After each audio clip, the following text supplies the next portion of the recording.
Hi guys, Jasmo here, and today I have for you an updated build guide for the Marksman Rogue, a build I've been playing from the very beginning of Diablo 4 release. I'm gonna share with you all of the aspects, all of the gems, the skill tree, the paragon tree, and also what are all of the useful stats that you should be looking on a gear. We're gonna go first through the D4 builds setup that I'm gonna share with you. It's gonna be in the description, and then I'm gonna go over also my specific character, every single item that I have, what to look out for, how to make your character feel actually really good and really quick. And then we're also gonna go over the playstyle and some tips and tricks for how you can play this character very effectively. So let's look at the D4 build setup first. We're gonna go over the aspect because this has changed a little bit from the setup that I had pre-release. Only two things basically are different in terms of the aspects, but they are pretty important. So the first thing that changed is we don't have an aspect here, we have the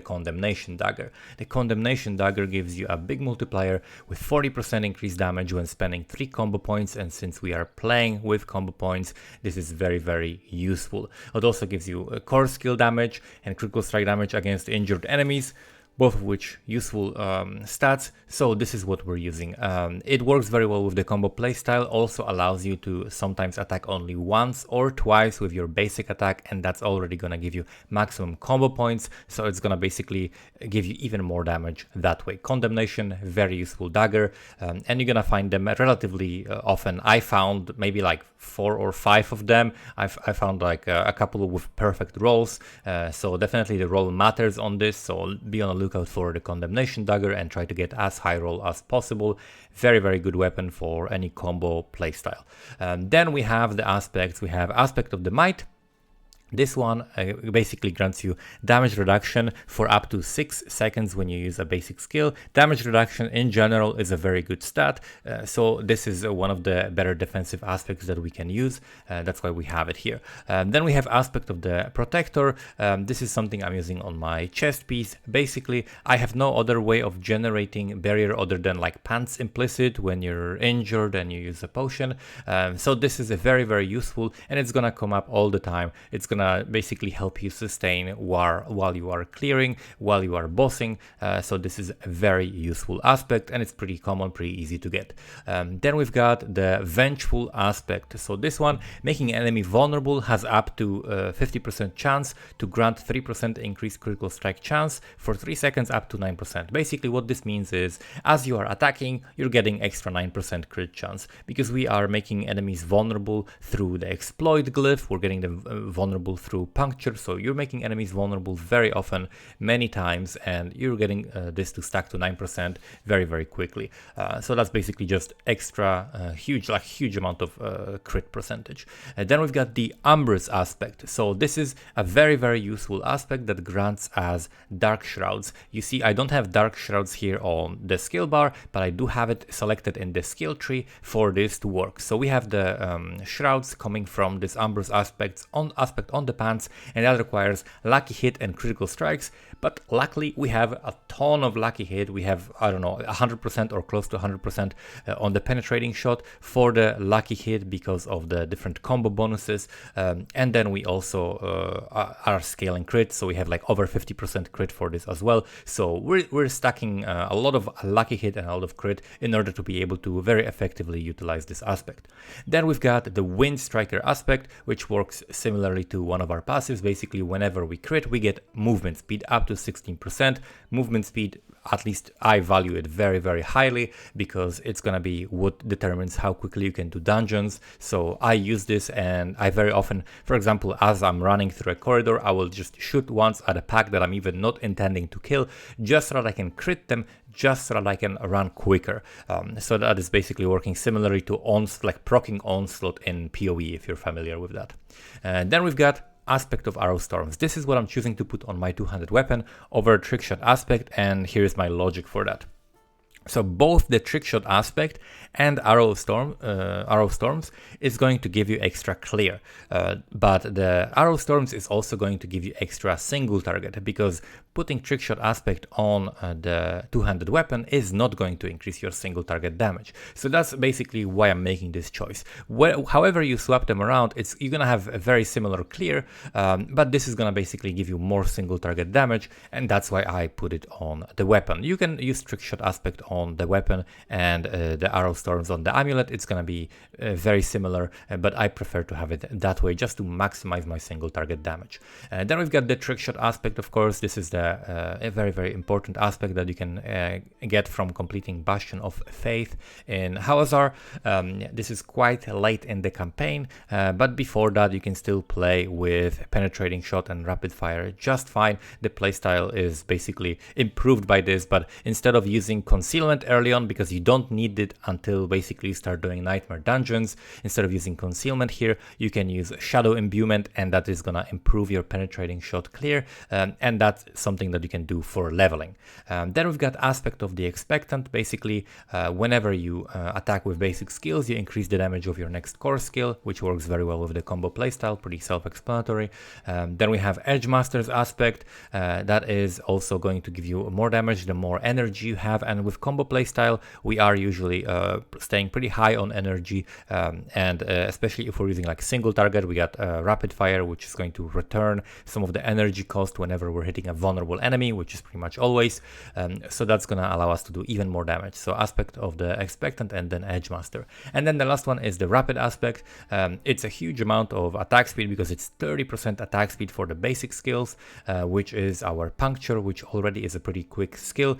So this is just making the build work quicker. It allows you to generate combo points quicker and make the builds feel much nicer. So I really like running this one. This could potentially be replaced for something else, for single target, but I really like the rapid aspect. It makes the character feel much quicker. And then of course for the specialization, we're playing the combo points. When it comes to the gems, I highly value the life on kill from the skulls on the weapons. A lot of people run here, for example, critical strike damage to vulnerable, which is a good modifier as well, but I highly value the life on kill, especially when you're doing difficult, highly like very dense dungeons. This is gonna save your life, especially when, like me, you're not running that much in terms of defense in other places. The sustain is very valuable, so that's why I'm running this.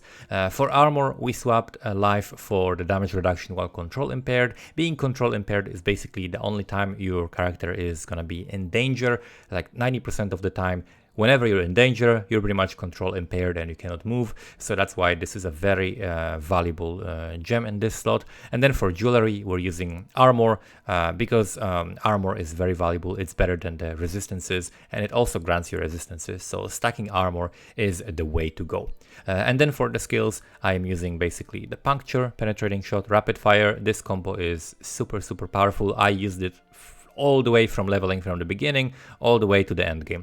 And then we're using dash for mobility, insanely powerful ability, poison imbuement, which is a huge portion of our damage, both for clear and for single target, and then concealment just to get out of sticky situations. It's very, very useful. I use it all the time in nightmare dungeons.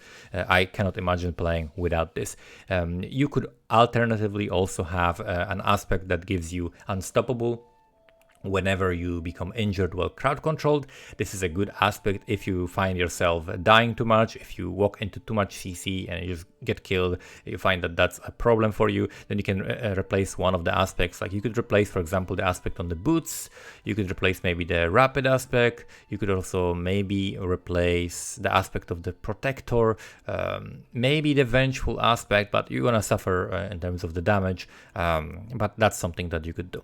Okay, now let's move on to the skill tree. Skill tree is very straightforward, and I'm basically gonna go over the skill tree in the order that you would pick it while you would be leveling. So the number one thing you do is you put points into the 1 point in puncture, and then enhance, and then fundamental. You do that at level 4 immediately while you're starting with your first character, because you won't have any other passives, right? So this is gonna be the first thing. You don't start with actually picking rapid fire or penetrating shot, the fundamental puncture is all you need, and you're gonna do insane amount of damage because the vulnerable is actually a bigger increase than the rapid fire or the penetrating shot in the beginning. I've tested this, and this seems to be the best setup at level 4 to fight the first boss. And then we're putting points in penetrating shot first. After a couple points in penetrating shot, we can put a point into the rapid fire just to have both skills, and then we're leveling them side by side. For the rapid fire, you wanna quickly go into the improved rapid fire, and for the penetrating shot, you don't really care that much about the improved penetrating shot yet at the early levels, but you do wanna put points in enhanced penetrating shot. And then as soon as possible, you wanna pick dash. As soon as it is available, just pick dash, and then also you can pick 1 point in shadow step to get out of CC to get some kind of source of unstoppable if you want. We're gonna continue putting points in penetrating shot and into rapid fire. As we're doing that, we're gonna max them, and then we're gonna put potentially points in concealment if you wanna do that, or you're just gonna skip it and you're gonna go straight for passives. So for passives, you can pick points into exploit and then malice. Those are going to be some passives that you're picking on the way to unlock your imbuements. And then you're going to pick poison imbuement and shadow imbuement for leveling instead of concealment. I find that to be a really good option. After that, you're going to be picking some extra points in poison, but early on I would actually focus more on other passives that are more generic. So I would put points in the exploit and the malice, then I would put points in the stutter step, and as you're putting points in stutter step, right before that, grab the improved penetrating shot for the extra crit. After that, we got the exploit, malice, we're putting points in poison imbuement, and out as soon as you have a point or two, you can put also points in the 1 point in deadly venom, and then 3 points in debilitating toxins. You want to put the points into debilitating toxins because this is the actually more powerful modifier here, less damage taken from poisoned enemies. This is going to help you on boss fights, for example. After that, you want to go for the movement speed. So as soon as this area becomes unlocked, you want to put 1 point in adrenaline rush and then 3 points into haste for extra movement speed. This applies also in town, and this is very, very useful. It's going to make your character much faster. And then you just fill in the rest of the points, as you can see here. Innervation is going to be very useful. A lucky hit is being procced by penetrating shot very, very often. As soon as this is unlocked, you get precision. Precision does get wasted sometimes with marksman skill, the basic skill, right? Because puncture is also a marksman skill, so you can sometimes hit with the puncture and then waste the guaranteed crit with the precision. But I find that the increased critical strike damage is still very, very useful. I still prefer precision. I have tested other setups. I have tested the close quarters combat. I have tested the exposure for the victimize for the explosion. Nothing really feels as good as precision. You really start feeling like the damage lacking when you pick the precision, or not really lacking, but it's just a lower damage when you're not playing with precision. So I've heard people talk about how puncture can waste this, but I've tested with both setups, and I definitely feel like precision provides you with more damage overall anyway. So that's why I prefer running with this. And then as you get to the higher levels, as you get the aspect on the pants, you can pick the dark shrouds. Basically you want just 1 point in here, so you can go toward the subverting dark shroud. This gives you 4% increased movement speed per shroud, and this is much better than the countering dark shroud because this one gives you critical strike chance only if you have 4 active shadows, and you don't always have that. So this is gonna be working if you have 1, 2, or 3 shrouds. So it doesn't matter how many or how few you have, it's still gonna work. It's still gonna give you benefit that is proportional to how many shrouds you have, rather than having to have minimum of 4. So plus movement speed is extremely powerful. And then for concealment, I personally prefer to have the crit because I do have sources of vulnerable all the time anyway, so that's why I'm playing with this. And then for the poison imbuement, once you get enough critical strike chance, you can go for the blended poison imbuement, but at the beginning you want to play with the mixed poison imbuement because that's going to be ending up as more damage if you don't have high enough crit chance. Once you get to like 50% crit chance, like effective crit chance with your skills, then blended poison imbuement is without would go for. It's more consistent damage. And that's it. And then I have also like a spare point into Agile. Basically, using a cooldown increases your dodge chance. So anytime you use evade or you use dash or you use poison imbuement, you're gonna get some extra dodge chance. I find that to be the most bang for your buck when it comes to spending 1 point into some kind of a defensive node. There's also a few other defensive nodes. For example, Sturdy is a decent damage node. Siphoning Strikes is decent as well because you do hit close enemies. If you lack sustain, you could try specking into this. And there is also a Rugged, which gives you damage reduction against damage over time effects. I find that to be very useful if you don't have high enough poison resist, because poison is for some reason doing way more damage than anything else in this game. So Rugged, it seems to be a very efficient use of your points as well. And reactive defense is also decent. So those are some decent defensive nodes if you are, for example, playing hardcore and you want to spec your character into a little bit more defense.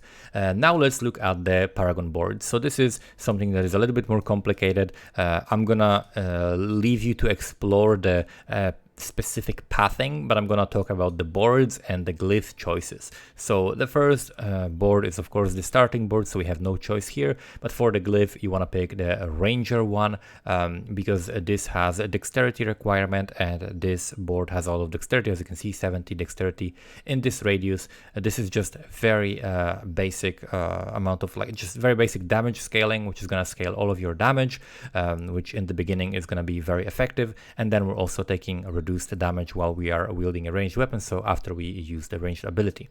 The next board I would attach would be Cunning Stratagem. The reason for that is because we want to use the Exploit glyph. The Exploit glyph is something you want to spec in very quickly into. It's extremely powerful. It's going to give you so much vulnerable uptime, very useful, and this does require strength, so we're picking a bunch of strength in here, and then we're also pathing to the Cunning Stratagem node, which gives you increased bonuses when you spend 3 combo points. These bonuses are going to be a lucky hit for the penetrating shot, and it's going to be extra projectiles for the rapid fire, so it's just going to be more single target damage and more procs for your penetrating shot. The next board you want to go into is the Exploit Weakness board. That board grants you, whenever you deal damage to a vulnerable enemy, they take 1% increased damage from you. So enemies taking increased damage from you is actually a multiplier because it's calculated after all of your damage increases. So that is a very powerful node. That's why we're pathing through here, and also we are pathing through lots of vulnerable damage. So there is vulnerable damage in here that is very nice to path through. So that's why this is totally not a waste of points, because this is very powerful as well. And in this one we're using the Combat glyph. Combat glyph will give you skills that critically strike restore 12% of their energy cost, so it's going to help you a little bit with your energy sustain, and then give you increased critical strike damage. At this point you should have pretty decent crit. Next board is the Tricks of the Trade.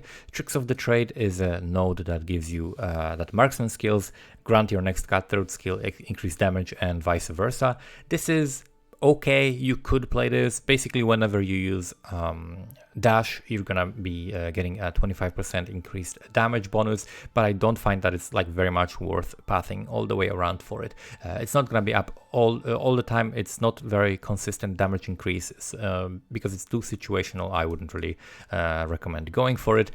Instead, I would path to the, for example, this side here where I get critical strike damage that is just guaranteed, and physical damage increases as well.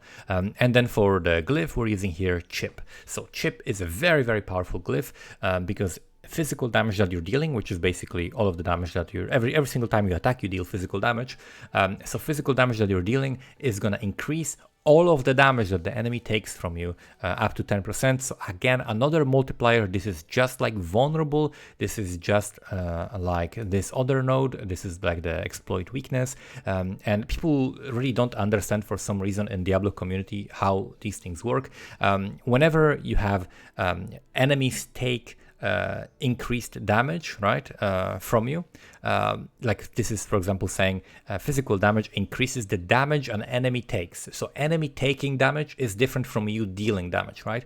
That's why vulnerable people just talk about buckets because they are American and they ate too much KFC. Like, forget about the buckets. Like, this is a dumb idea. Basically, if the damage is calculated at the end, it's calculated at the point of the enemy, right? The enemy, in order to increase the damage that it's taking from you, it has to know already how much damage is gonna take from you. So that's why your damage has to be calculated first, and then this is gonna multiply all of the damage that you're dealing to it. So that's why these modifiers are so powerful. That's why vulnerable, that's why chip, that's why the exploit weakness are such powerful multipliers, because they are calculated at the end after your other damage increases. So that's why we are speccing into this glyph here. And then the last one is Lyrana's Instinct. The reason for that is because it just has the most int that we can get, and the last glyph that I want to use here requires intelligence, and that one gives you increased damage to poison targets, and then poisons last longer. So the good thing about this is that your increased damage is going to be increased physical damage as well, because you simply deal increased damage to poison targets. As long as you poisoned an enemy, all of your damage is going to be increased. So that's why this is superior to, for example, other modifiers that just increase your poison damage. So that's why I'm picking this here. And then some extra spare points we're putting into just damage and attack speed, and still have like 15 points remaining. So you can put them into whatever other things that you need. You're probably gonna be missing some stat requirements. That's why you need some flex points. It's very good to have like some flexible points where you can go for specific rare nodes that you might want to get, or specific attributes that you might want to get. There are things like intelligence, core skill damage nodes here early that you can pick up, and some other rare nodes that you might want to go for. So that's basically it when it comes to that. Now let's look at the notes which I wrote for this build, which will be, I think, very helpful for a lot of people, because people always ask what are the stats that they should go, what are the modifiers that they should go for on their gear. So let's look at the list of useful modifiers on items. Movement speed is king in my opinion, so I would always prioritize movement speed on any item slot you can get it, which is boots and amulet.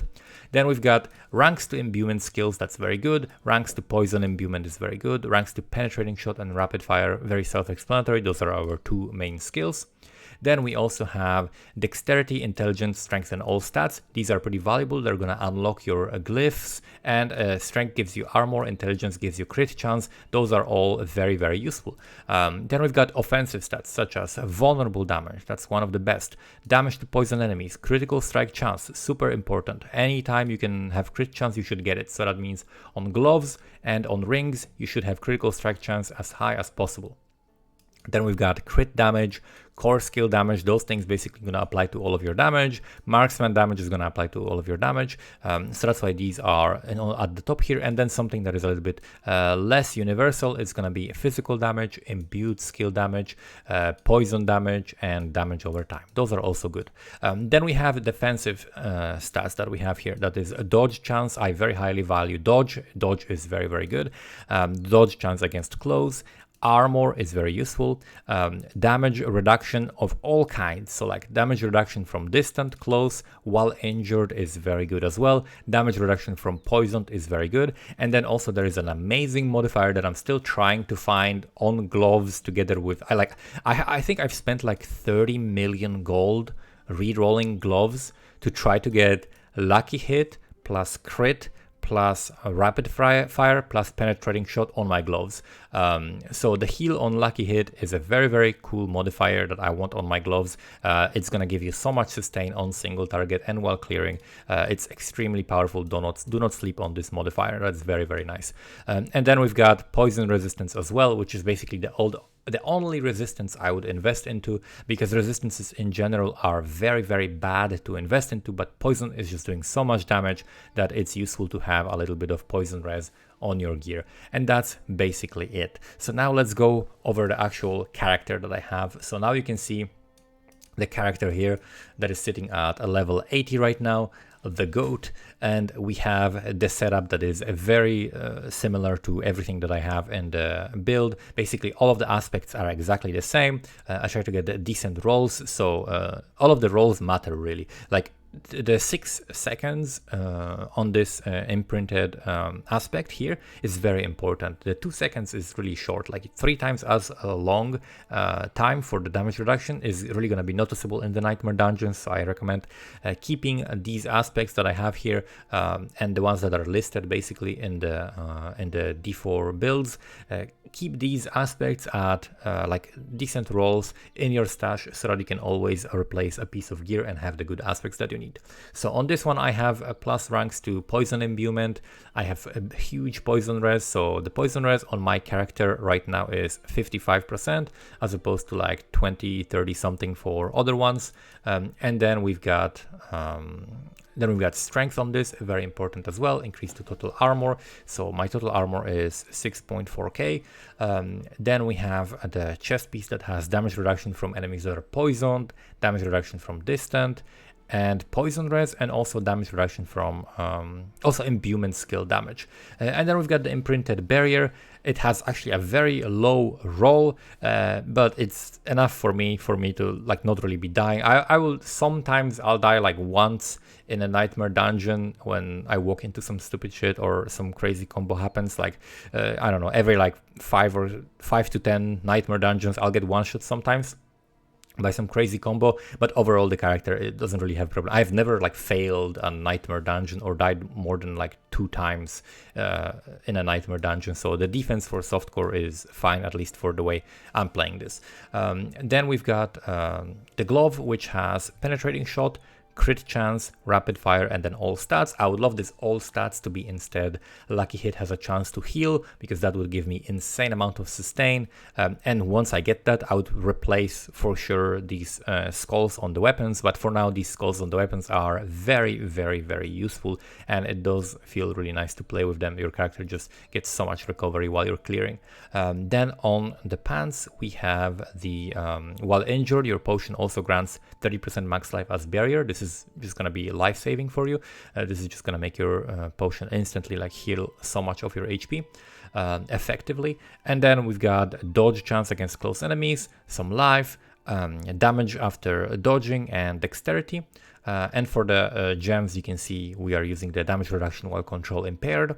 Then for the boots are actually one of the better items that I have here. It's a huge amount of movement speed, because this is what I'm prioritizing. Unfortunately, the implicit is not great. The attacks reduce evades cooldown. Like I would prefer to have like 4 evades or to have ideally movement speed after using an evade. That would be the best. But I found these boots with huge amount of movement speed, plus damage reduction while injured, plus a dodge chance. And then I rerolled the 4th stat to be dexterity. This is a really, really good pair of boots. And then we have the weapon. I found this weapon yesterday. I had a slightly worse weapon before, which I showed in one of the previous videos, and then I found like 2 upgrades immediately. So this one has, of course, vulnerable damage on the implicit, and then it has damage to poisoned enemies, huge amount of dex, vulnerable damage, and damage to distant enemies. And then on lucky hit, I actually found this one with this aspect on it. So you can see how other ones say, for example, imprinted, right? Imprinted is when you put it at the occultist on an item, so you cannot take it away. But this doesn't have imprint. This is literally just found with a max roll of the arrow storm, which is absolutely insane. So that was a very, very lucky find in terms of the aspect and just the stats on it. It is very, very good crossbow.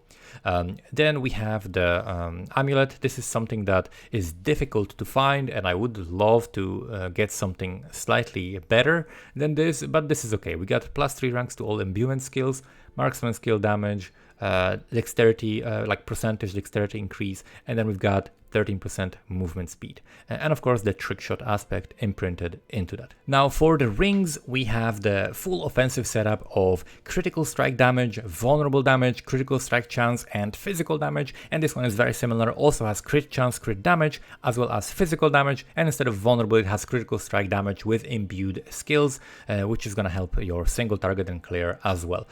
And then we have the secondary weapons. The first one is the Condemnation.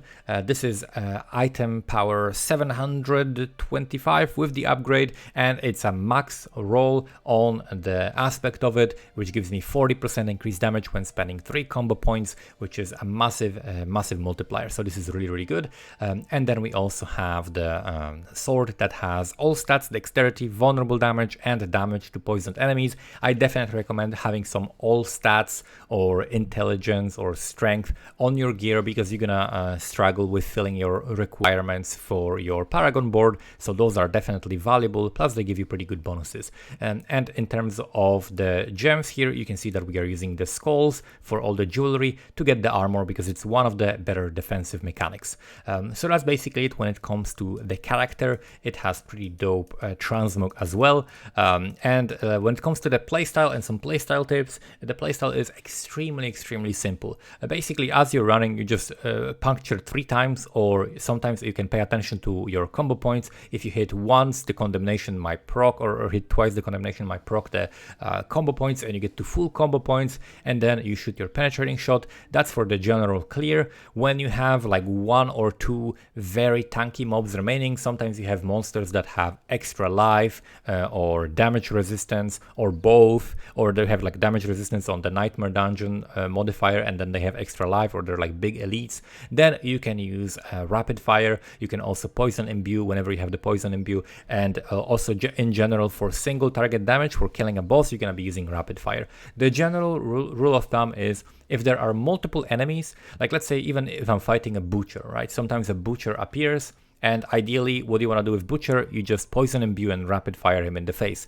But sometimes there are monsters still around, so in order to kill those monsters, I'm using penetrating shot, and I'm basically shooting the penetrating shot through the butcher. So I'm doing as much damage as I can to the butcher while also clearing stuff that is around him. And the same thing applies when you have just a big pack of monsters. When you have an elite in the middle, you want to shoot the penetrating shot through the elite in the middle, because you want the main hit to hit the elite, and then the splitting arrows plus the arrow storms is going to be basically take care of the rest. So you basically want to make sure that you're prioritizing aiming the penetrating shot at the elites. And that's one of the reasons why, for example, this build I would not recommend for PvP. This is definitely not a PvP viable build, because you have to aim. That's one of the things. Like if you aim correctly, and if you have the right target selection, it's gonna make a huge difference. And in PvP, basically, it's impossible to aim at people, because they're gonna just run circles around you, so you're just gonna get destroyed.